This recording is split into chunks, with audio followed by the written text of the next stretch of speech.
नमस्कार साथियों पश्चिम बंगाल के मुर्शिदाबाद की जो घटना है वो काफ़ी दर्दनाक घटना है।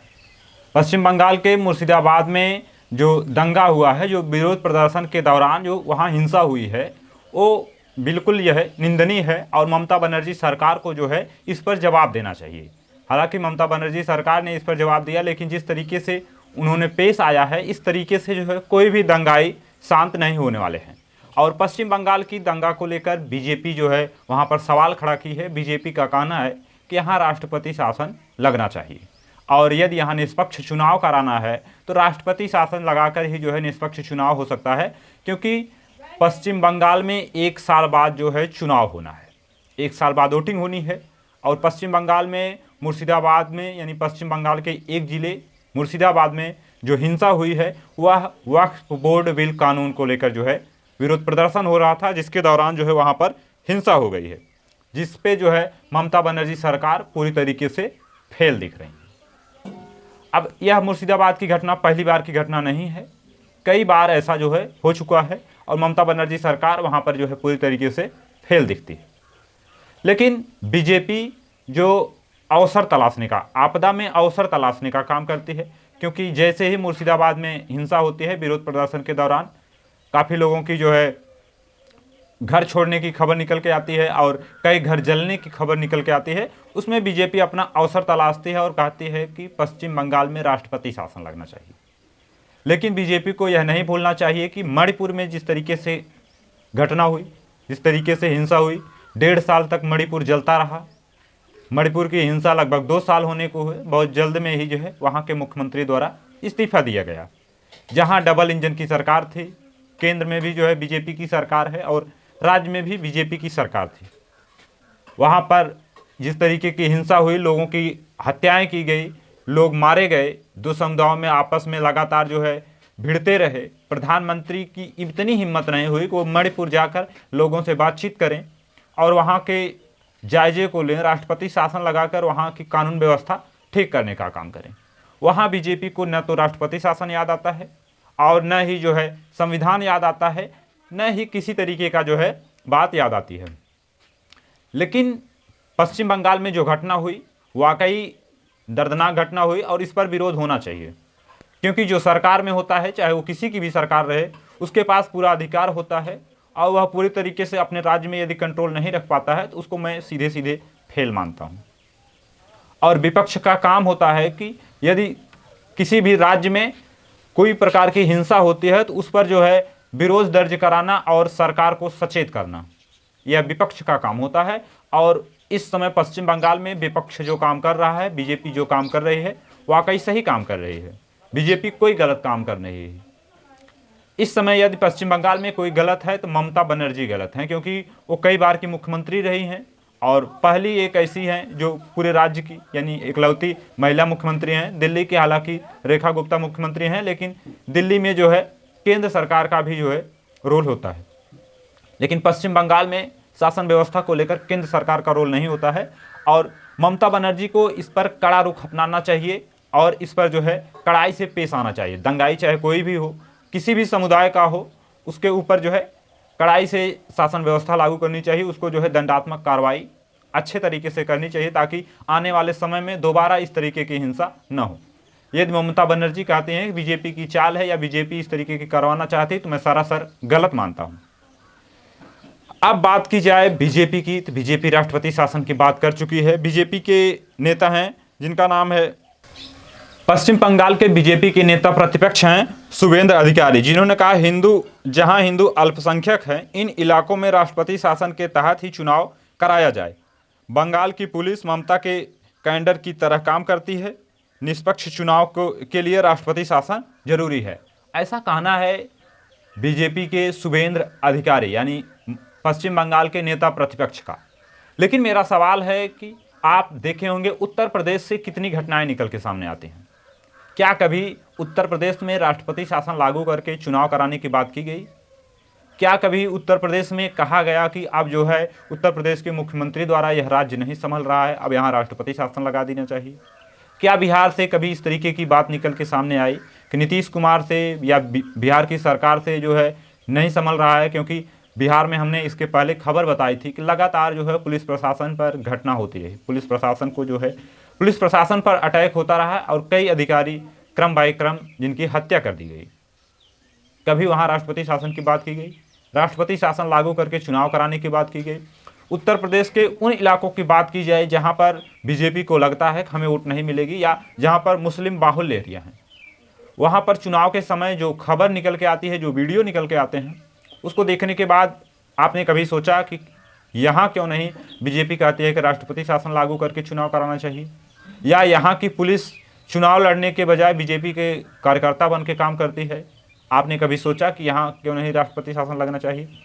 तो एक प्रकार से बीजेपी जो आपदा में अवसर तलाशने का काम करती है, और बीजेपी के बड़े नेता जो बयान देते हैं कि जहाँ बीजेपी सरकार नहीं रहती है कि वहाँ कैंडल बन के प्रशासन काम कर रही है, तो वही कैंडल तो अन्य राज्यों में जहाँ बीजेपी की सरकार है वही प्रशासन कर रही है।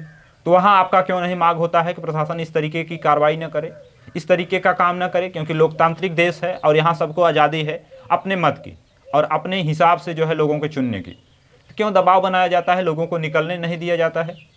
जगह जगह फोर्स तैनात कर दी जाती है और फोर्स के जरिए वोट के मतदान को जो है प्रभावित करने की पूरी कोशिश की जाती है। तो राष्ट्रपति शासन तो उत्तर प्रदेश में भी लगना चाहिए। अब हालांकि वहाँ की मुख्यमंत्री जो हैं उनका फेल नज़र आता है मुर्शिदाबाद की घटना को लेकर। मुर्शिदाबाद की घटना पर जो है दैनिक जागरण खबर क्या छापता है कि बंगाल के मुर्शिदाबाद से भागे सैकड़ों हिंदू, नदी पार कर मालेदा की ली शरण, कानून वक्फ बोर्ड के विरोध में हिंसा से भयभीत कई परिवार झारखंड भी भागे। इस तरीके की दैनिक जागरण वहाँ खबर छापता है। और दूसरा खबर दैनिक जागरण छापता है कि पश्चिम बंगाल के वक्फ कानून के विरोध में उग्र भीड़ ने घर से खींचकर 2 हिंदुओं को मार डाला। इस तरीके की खबर दैनिक जागरण छापता है। लेकिन यदि किसी एक व्यक्ति या 2 व्यक्ति के ऊपर घटना होती है तो वह किसी समुदाय की घटना नहीं मानी जा सकती है, क्योंकि अगर 2, 4, 10, 15, 20 लोगों पर इस तरीके का अटैक होता है तो स्वाभाविक सी बात कहा जा सकता है कि वह एक कम्युनिटी को जो है टारगेट करके ऐसा किया जा रहा है। लेकिन अगर 1 या 2 व्यक्ति के साथ कोई घटना होती है तो किसी व्यक्ति को जो है, किसी समुदाय को टारगेट नहीं किया जा सकता है। लेकिन इन घटनाओं पर जो है ममता बनर्जी सरकार को कड़ा एक्शन लेना चाहिए, जहां पर जो है ममता बनर्जी सरकार अभी उतना कड़ा एक्शन नहीं ली है। क्योंकि ममता बनर्जी ने जो है इस पर अपनी प्रतिक्रिया क्या दी है, मैं आप लोगों के सामने रख रहा हूं। ममता बनर्जी ने कहा है कि हर किसी के अनुमति के साथ शांतिपूर्ण विरोध प्रदर्शन करने का लोकतांत्रिक अधिकार है। मैं लोगों से अनुरोध करूंगी कि कानून को अपने हाथ में न लें। कानून की रक्षा के लिए हमारे पास संरक्षक हैं और हमें किसी राक्षस की ज़रूरत नहीं है। कृपया धर्म के नाम पर गैर धार्मिक गतिविधियों में शामिल न हो। इस तरीके का स्टेटमेंट ममता बनर्जी का है। लेकिन ममता बनर्जी को वाकई इस पर जो है कोई कड़ा एक्शन लेना चाहिए। और वहीं से जो है दैनिक भास्कर की जो ग्राउंड रिपोर्ट निकल के आती है, दैनिक भास्कर ने क्या लिखा है कि भीड़ ने पीटा, घर जलाए, धमकी दी, भाग जाओ वरना मारे जाओगे। तो तमाम खबरें जब वहाँ से निकल के आई, इस पर जो है ये सारी खबरें जब निकल कर जो है पश्चिम बंगाल से सामने आए, इस पर जो है मुस्लिम पर्सनल लॉ बोर्ड ने भी जो है सामने आया और जिन्होंने बयान देते हुए यह कहा कि किसी प्रकार की हिंसा का जो है सपोर्ट मुस्लिम पर्सनल लॉ बोर्ड नहीं करता है। हमारा विरोध जो है कानून को लेकर है, हमें कानून को लेकर विरोध करना चाहिए। किसी प्रकार की हिंसा, किसी प्रकार की आगजनी जो है मुस्लिम पर्सनल लॉ बोर्ड जो है कतई सपोर्ट नहीं करता है, यह पूरी तरीके से जो है इसकी निंदा करता है। आप सुन लीजिए, मुस्लिम पर्सनल लॉ बोर्ड ने जो है सामने आया और इस घटना को जो है निंदनीय करार देते हुए अप्रत्याशित या असंतोषजनक ठहराया है। आप एक बार सुन लीजिए। हर कसो नाकस और अजनबी अफराद की कॉल पर लब्बैक न कहें जब तक कि बोर्ड या कोई मोतबर दीनी तंजीम कोई कॉल न दे। इस पर बिल्कुल तवज्जो न दें। जिन रियासतों और शहरों के हालात साजगार न हो वहाँ कोई रैली और जुलूस न निकालें, मुजाहिरों वगैरह में इश्तिआल अंगेज नारे न लगाएं। याद रखिए, हमारी कामयाबी इस बात में ही मुज़मर और पोशीदा है कि हमारी पूरी तहरीक पुरअमन और कानून के दायरे में रहे। हम कोशिश करें कि हमारे प्रोग्रामों में और हमारी सफ़ों में इंसाफ पसंद बिरादरान वतन की हर वक्त एक बड़ी तादाद मौजूद रहे। तो एक प्रकार से मुस्लिम पर्सनल लॉ बोर्ड ने यह तो सही किया कि उसने आकर जो है सामने से इस हिंसा को जो है अपना दायित्व माना या माना कि यह हिंसा का जिम्मेदार खुद को ठहराया और आके सबसे अपील की इस तरीके की हिंसा में शामिल ना हो। हमें विरोध है किसी जो है व्यक्तिगत कानून का विरोध है, क्योंकि यदि कोई भी विरोध हिंसा की तरफ चला जाता है तो वह अपने रूट से डाइवर्ट हो जाता है। क्योंकि जब किसान कानून पास हुआ था, किसानों द्वारा जो विरोध प्रदर्शन किया जा रहा था, तो किसानों द्वारा किसी प्रकार की हिंसा नहीं की गई थी। यदि कोई एक दो छोटा मोटा हिंसा को देख लिया जाए तो उसको छोड़कर जो है कोई बड़ी हिंसा नहीं हुई थी। यही वजह थी कि जो है किसानों की जीत हुई थी और अंततः जो है प्रधानमंत्री को इस पर जो है वापसी और इस बिल को जो है वापस लेना पड़ा था। लेकिन अब जो वक्फ कानून है इस पर कितनी शांतिपूर्ण तरीके से विरोध होता है या आने वाला समय, क्योंकि पश्चिम बंगाल की जो घटना है वाकई निंदनीय है।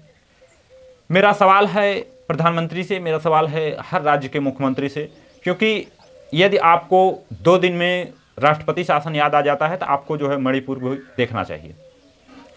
एक कतई नहीं माना जा सकता है कि पश्चिम बंगाल सही है। पश्चिम बंगाल की सरकार, ममता बनर्जी की सरकार वाकई फेल है, लेकिन अन्य जगहों पर भी जो है सरकार को ध्यान देना चाहिए, क्योंकि 1 साल बाद पश्चिम बंगाल में चुनाव है और बीजेपी चाहती है किसी तरीके की हिंदू मुस्लिम करके, क्योंकि हिंदू मुस्लिम जो एक एजेंडा था जो 1 साल से फेल चल रहा था, 1 साल से इस पर ज़्यादा एक्टिविता से बात नहीं हो पा रही थी, इसका ज़्यादा प्रभाव नहीं पड़ रहा था। तो क्या वक्फ बोर्ड कानून के जरिए बीजेपी एक बार हिंदू मुस्लिम फिर तैयार करना चाहती है? क्योंकि मुस्लिम इस पर जितना ज़्यादा हिंसक विरोध करेंगे उतना ही हिंदू कम्युनिटी बीजेपी के पक्ष में एकजुट होता जाएगा और वह अपने शिक्षा को लेकर, रोजगार को लेकर या दलित तमाम मुद्दों से भटक कर वह हिंदू मुस्लिम में बढ़ जाएगा और वह जो है बीजेपी को, क्योंकि सामने एक ही विकल्प होगा कि यदि कोई भी जो है मुस्लिम समुदाय से बचाएगा तो वह बीजेपी बचाएगी। इस तरीके की एजेंडा तय करने का काम, तरीके का काम बीजेपी करती है। उसको धर्म के नाम पर डाइवर्ट करके अपनी वोट तैयार करने का काम हमेशा ही बीजेपी सरकार का रहता है। तो तमाम खबरों से आप क्या सोचते हैं, ऐसे ही देखते रहिए समाज की उन्नति। अब हम मिलते हैं अपने नेक्स्ट अपडेट में। तो जितने लोग चैनल पर नए हैं, चैनल को सब्सक्राइब करिए, वीडियो को लाइक करिए और अपने दोस्तों के साथ शेयर करिए। जय हिंद।